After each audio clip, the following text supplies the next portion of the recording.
আমি প্ৰথমটো প্ৰশ্ন হৈছে যে যোৱাকালি বৰপেটাৰ পৰা 5গৰাকী জেহাদী আটক কৰিছে। গতিকে অসমত এনে জেহাদী আৰু থাকিব পাৰে নেকি বা তেনেকুৱা অসম চৰকাৰ অসম পুলিচে এটা স্পেচিয়েল উইং এটা আমি গঠন কৰিছিলোঁ যে জেহাদী আৰু মৌলবাদীসকলৰ বিৰুদ্ধে থকা আমাৰ ইনফৰমেশ্যনবিলাকৰ ওপৰত কাম কৰিবৰ কাৰণে আৰু খুব ডাঙৰ মডিউল এটা অসম পুলিচে ধৰিব পাৰিছে আৰু আমাৰ এই দিশত আৰু বহুতখিনি কৰিবলগীয়া আছে। আমাৰ হাতত থকা ইনফৰমেশ্যন মতে আৰু কেইবাটাও মডিউল অসমত এক্টিভ হৈ আছে আৰু আমাৰ বিভিন্ন ধৰণৰ খবৰ বা বিভিন্ন ধৰণৰ ইনফৰমেশ্যনৰ চ'ৰ্চবিলাক আমি ডেভেলপ কৰিছোঁ আৰু অসম পুলিচে যিটো সাফল্য লাভ কৰিলে তাক মই এটা বৃহৎ সাফল্য বুলি কওঁ আৰু এই তেওঁলোকৰ জেৰাত যিবিলাক তথ্য পোহৰলৈ আহিছে সিয়ে ভৱিষ্যত অসমৰ কাৰণে এক অমংগলৰ সংকেত কঢ়িয়াই আনিছে। গতিকে আমি বহুতখিনি কাম কৰিব লাগিব আৰু আমি কৰিম। ছাৰ, ইউক্ৰেইনৰ পৰা যিখিনি অসমৰ ছাত্ৰ ছাত্ৰী আছে কিমান আছে আৰু আনিব? চাওক, ফিগাৰটো আমাৰ হাতত প্ৰাৰম্ভিকভাৱে 222গৰাকী ছাত্ৰ ছাত্ৰীয়ে আমাক যোগাযোগ কৰিছিল। আউট অফ 222 পৰৱৰ্তী সময়ত আমাৰ মাজত এনেকুৱা এটা সংখ্যা আহিলে যে এইটো 164, 222 নহয়। যি নহওক, এতিয়ালৈকে আমি ক্ল'জ টু 100 আমি ৰিচিভ কৰিছোঁ দিল্লীত। কিছুমানে ধৰক আমাক আহি ৰিপৰ্ট কৰাও নাই, দিল্লীত নামিছে হয়তো, অসম ভৱনে ৰিচিভ কৰাৰ আগতে তেওঁলোকে নিজৰ দিল্লীত কাৰোবাৰ ঘৰ আছে, কাৰোবাৰ মুম্বাইতে ঘৰ আছে। কিন্তু আমাৰ আটাইতকৈ সমস্যা হৈছে যিখিনি ছাত্ৰ ছাত্ৰী সুমিত আছে তেওঁলোকক উলিয়াই অনাটোৱে আটাইতকৈ সমস্যা হৈ আছে আৰু যোৱাকালি ৰাতিও কেইবাগৰাকীও ছাত্ৰ ছাত্ৰী আহিছে।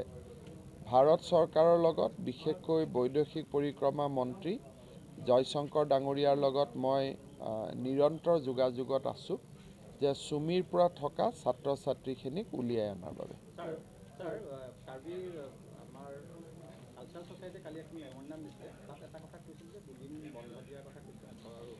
চাওক, কাৰ্বি আংলঙত স্থানীয় বন্ধ দিয়াৰ যিটো কথা কৈছে সেই বিষয়টো ঠিক আছে, অহাবাৰ আহক, অহাবাৰ আমি ভাল কৰি আলোচনা কৰি ল'ম। আৰু এটা কথা যে আমাৰ ইয়াত বিভিন্ন ধৰণৰ ইভেণ্টবিলাক হৈ আছে, কিন্তু আমি দেখিছোঁ যে আমাৰ সৎপতিৰ যিটো ASRFৰ কেম্প আছে, অসম বিশেষ সংৰক্ষিত বাহিনী, তেওঁলোকৰ মাটিতে কিন্তু বেদখল কৰি আছে আৰু সেইটো মানে চাওক, আপোনালোকে দেখিছে যে লাহৰীজানত আমি কিমান ডাঙৰ এটা উচ্ছেদ চলালোঁ।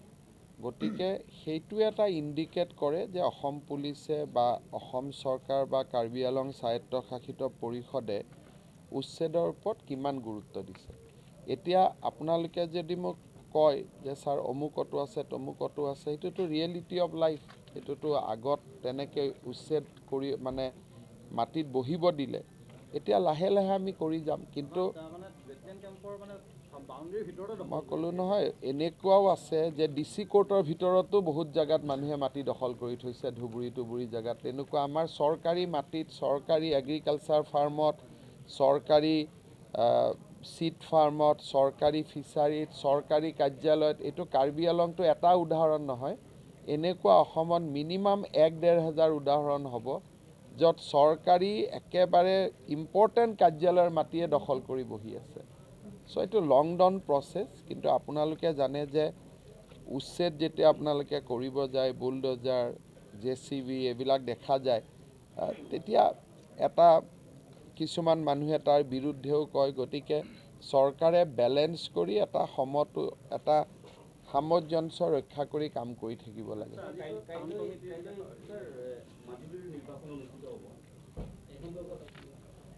চাওক, এতিয়া 48 ঘণ্টা সময় পাৰ হৈ গ'ল। গতিকে এতিয়া মই এটাই আবেদন কৰিব পাৰোঁ যে মানুহে আহি ভোট দিব লাগে।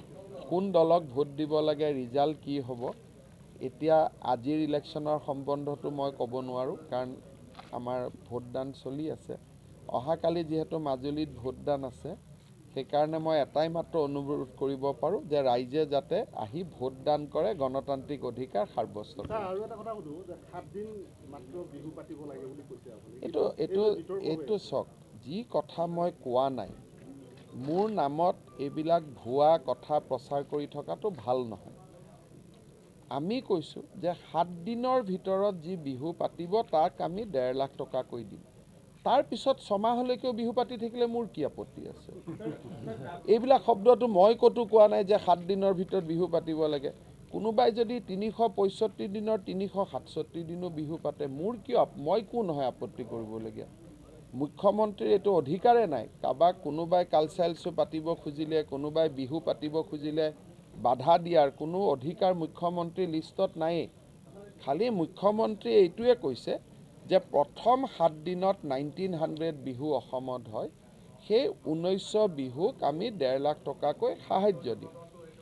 8 দিনৰ দিনাও পাতক, 9 দিনৰ দিনাও পাতক, আৰু অসমখন ফূৰ্তিত থাকিলেতো আমি ভালেই পাওঁ, সদায় হৈ থাকিলেও ভাল পাওঁ। খালি মানুহৰ পৰা চান্দা নোতোলাকৈ পাতিব পাৰিলে ভাল। কাৰ্বি আংলঙৰ যি বিদ্ৰোহী সংগঠন আছে 6টা, এই 6টা বিদ্ৰোহী সংগঠনক কিবা ৰাজনৈতিকভাৱে সংস্থাপিত কৰাৰ কথা বিদ্ৰোহী সংগঠনকতো ৰাজনৈতিকভাৱে কোনেও সংস্থাপিত নকৰে, তেনেকুৱাতো কোনো টাৰ্ম নাই। আলোচনাৰ মেজলৈ এইটো তেনেকৈ এটা হ'ল যে পলিটিকেলি সংস্থাপন লাগিলে সেইটো পলিটিকেল পাৰ্টিয়ে সিদ্ধান্ত ল'ব লাগিব।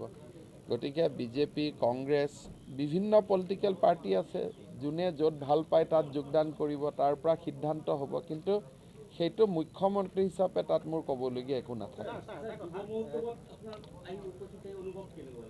নাই, যুৱ মহোৎসৱত খুব এটা ভাইব্ৰেণ্ট অনুষ্ঠান, আৰু অসমত আজি তাৰালাংচু যুৱ মহোৎসৱ প্ৰায় 50 বছৰত ভৰি দিব উপক্ৰম হৈছে, আৰু বহুতবিলাক ইনফ্ৰাষ্ট্ৰাকচাৰ ডেভেলপ হৈছে। গতিকে এইটো অকল আমি কাৰ্বি আংলং বুলি নহয়, এটা অসমৰ কেলেণ্ডাৰ ইভেণ্ট হিচাপে আমি প্ৰজেক্ট কৰিব পাৰোঁ। কাৰ্বি শান্তি চুক্তিটো এই বিষয়ে উল্লেখ আছে।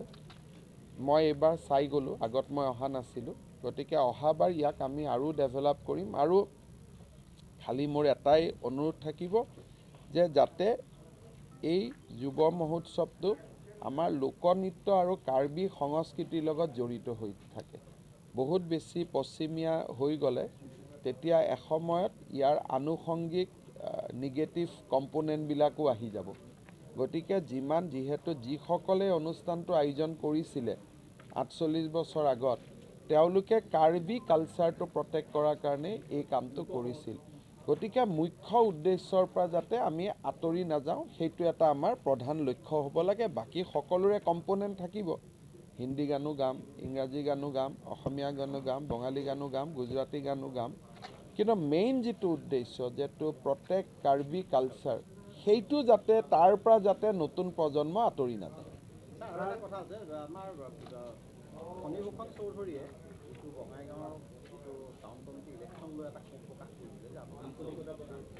চাওক, আঞ্চলিকতাবাদ বুলি কোনো আদৰ্শ এটা নাই, হয় নহয়?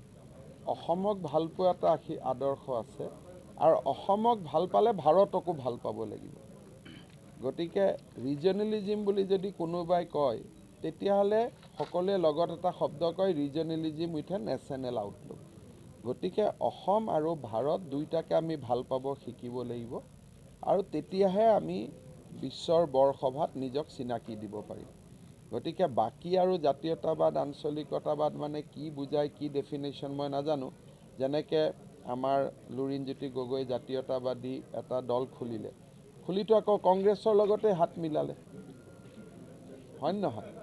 তেনেকৈ AGPও আজি বিজেপিৰ লগত হাত মিলালে। তাৰমানে জাতীয়তাবাদ, ৰাষ্ট্ৰীয়তাবাদ এইবিলাক এটা শব্দ।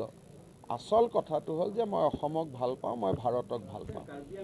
গতিকে অসমক ভাল পাবৰ কাৰণে যদি ফণীভূষণ চৌধুৰী ডাঙৰীয়াই কিবা বিকল্প ৰাস্তা চিন্তা কৰে, সেইটোতো মই বেয়া পাব নালাগে, মই ভালেই পাব লাগে। মুঠতে সকলোৰে অৱদানত অসমখন ধুনীয়া হওক। এপ্ৰিল মাহত ইলেকশ্যন ঘোষণা হ'ব, ডেটটোতো মই ক'ব নোৱাৰোঁ, কিন্তু এপ্ৰিলত ইলেকশ্যন ডিক্লেয়াৰ হ'ব। হয়তো 2 মে'টো হ'ব পাৰে ইলেকশ্যন, 7 মে'টো হ'ব পাৰে, 10 মে'টো হ'ব পাৰে, 28 এপ্ৰিলতো হ'ব পাৰে। ডেটটো ইলেকশ্যন কমিশ্যনে ডিক্লেয়াৰ কৰিব। স্যাৰ কাৰ্বি আংলঙত এতিয়া শান্তি হৈছে কিন্তু ৰাজ্যৰ মানে আনস্কিল সকলৰ সংস্থাপন বা এমপ্লয়মেণ্ট জেনেৰেশ্যন কিবা স্কিম আছেনে? চাওক, কাৰ্বি আংলঙক আটাইতকৈ ডাঙৰ এমপ্লয়মেণ্ট হ'ব থ্ৰু টুৰিজিম। আমি বছৰত প্ৰায় 600 crores কাৰ্বি আংলং কাউন্সিলে পাই বিভিন্ন স্কিমত। মই CM ডাঙৰীয়াকো কৈ আছোঁ যে ভাল টুৰিজিম মাষ্টাৰ প্লেন এটা বনাব লাগে, কাৰণ টুৰিজিম হ'লে ইয়াত হোম ষ্টেৰ বহুত সুবিধা আছে, টুৰিজিমৰ বহুত সুবিধা আছে। গতিকে আৰু হস্পিটেলিটি ইণ্ডাষ্ট্ৰীৰ ওপৰত স্কিল বেছ আমি হস্পিটেলিটিৰ ওপৰত ইনষ্টিটিউট কৰিব পাৰোঁ, যাতে ল'ৰা ছোৱালী শিকিব পাৰে। খালি কাৰ্বি আংলঙৰ ল'ৰা ছোৱালীৰ এটা ডাঙৰ সমস্যা আছে যে তেওঁলোক ওলাই যাব নোখোজে। 3000 টিচাৰ পোষ্ট খালী হৈ আছে আণ্ডাৰ ST হিলছ, কিন্তু কোনো ওলাই যাব নোখোজে। নলবাৰীত চাকৰি কৰিব নোখোজে, গোৱালপাৰাত চাকৰি কৰিব নোখোজে, ডিব্ৰুগড়ত কৰিব নোখোজে। সেইকাৰণে কাৰ্বি আংলঙৰ ভিতৰতো স্ক'প লিমিটেড থাকিব। কাৰ্বি আংলঙৰ ল'ৰা ছোৱালীয়ে অসমখনকো নিজৰ বুলি ভাবি অসমত গ'লে তেতিয়া মই ভাবোঁ ইয়াৰ নিবনুৱা সমস্যা বহুত সমাধান হৈ যাব। বহুত বেছি ইণ্ডাষ্ট্ৰী কৰিলে কাৰ্বি আংলংখন বেয়া হৈ যাব। ইয়াত যিটোৰ কাৰণে মানুহ কাৰ্বি আংলঙত আহে সেইটোৱে গণ্ডগোল হৈ যাব।